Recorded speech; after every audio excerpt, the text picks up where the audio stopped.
عفوي بعد قدرته وصلى الله على سيدنا محمد النبي الزاهد رسول الملك الصمد واحد صلى الله عليه وسلم. dhalinyaro waxaan ka soo bilownay harla aan ka soo bilownay waana taariikhdii cali kala geeyay ayaan rabnaa inaan u nimaanay moogta marka birgii boqortooyadii weyneed ee islaamka la jibiyey axmed gurey birgii la jibiyey allah u naxariiste xabashigii wuxuu bilaabay amxaarda waanigii diisii sheegay annaga waxaa la wixii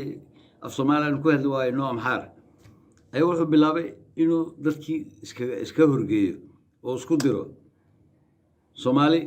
oromo ku dir oromo soo diyaariyey oromada marka haddaba aalaboore ama caale boore ama aalaboore nin la yidhaahdo ayuu hogaamiye ka soo dhigay ayuu soo habeeyey soo hubeeyey oo jabhad weyn wata waa maniligi baa soo diyaariyey si u qabsadaan soomaalidii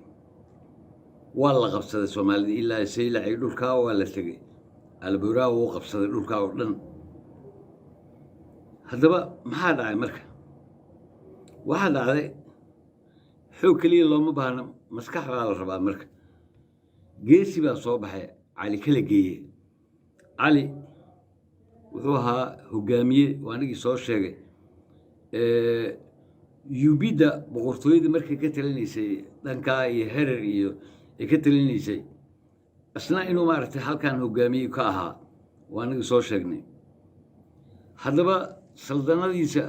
wuxuu soo alifay u keenay ama soo handisay ama soo curiyey ciyaarta la yidhaahdo wilwile haddaba ka hor iyadoo jirta ciyaartii waxba uu ku dabaqay ilaan qofka markuu aad aragtay inuu kaa awood weyn yahay waxaa la isticmaalaa xeelad baa la isticmaalaa xoog haddaadan kaga hortegi karin xeeladaasaa lagu jebiyaa xeeladii bay noqotay marka ee lagu jebinayey ninkii oromada ahaa ee la soo hubeeyey ilaa iyo dhulkaa iyo saylac awdal oo idil maaragtay ilaa iyo dhul ciise oo idil qabsaday alabore wuxuu ku jabay ciyaartii ahayd wilwile ayaa lagu jebiyey loo diyaariyey waayo ma ogoleen isku imaatin waa xaflad baa la yidhi xafladda waxa weeyaan waa dabaaldegaynaa baa la yidhi wuu ogolaaday damaashaadkii buu ogolaaday damaashaadkii baa nin walba wixiisii hubkiisii soo qaatay halkaasaa lagu galay ninkii odaga ahaa ee wax weyn iska dhigi jiray waxba inuu ahayn baa la tusay 1500 ay ahayd sanadka markaa laakiin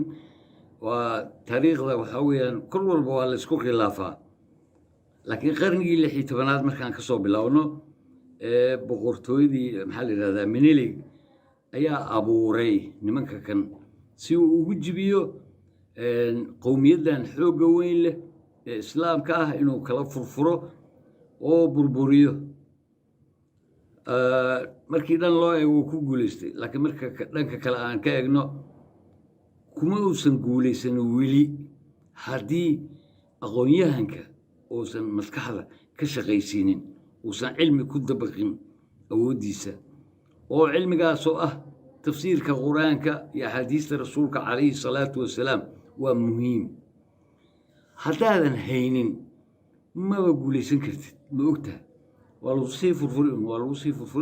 sii furfuri un ilaa lagu kala furfuro sida iminka socoto oo ciisii la doonaya in lasii kala furfuro la kala furfuro way sii soconi waa haddaynan midoobin aynan mid noqon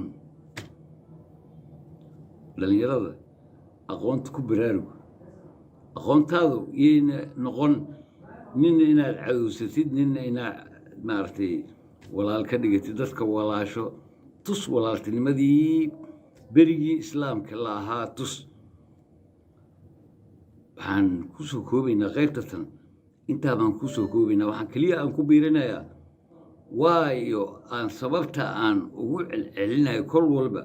qur-aanka tafsiirkiisa barta axaadiista rasuulka barta cilmi welibaa ku jira maca cilmigan taariikhda ku jira kii jugraafiga ku jira علمي كم غن مله قرآن كوح كم غن ملها قرآن كل كأديكو كاشناي أيها سمين قرتا وح برسيس أو صبن أيها كل غاقي قرتا لكن أنت ما عرفتي تلاذي قلبيتك قادنيسد أما كتبك أما بوقتي سوق قرين قلبيتك سوق قرين أو منهجكي أرثوذكس كسود تجي نمك اللي يونسكو أسودي أنت بارانيسد maaha mid wax lagu gaari kara maaha way ka waxay ugu talagaleen marin habaabin bay ugu talagaleen taariikhdan geesigan cali kaligeeye waa geesi jira yaan laga dhigin wax aan jirin yaan laga dhigin dad baa yiraahda ma naqaan cid oo ahaa waa la yaqaana waa la garanayaa si wanaagsan loo yaqaana hadda barigaas cali kaligeeye ciise waa wada ciise nina caarad ma dheera ayay maantana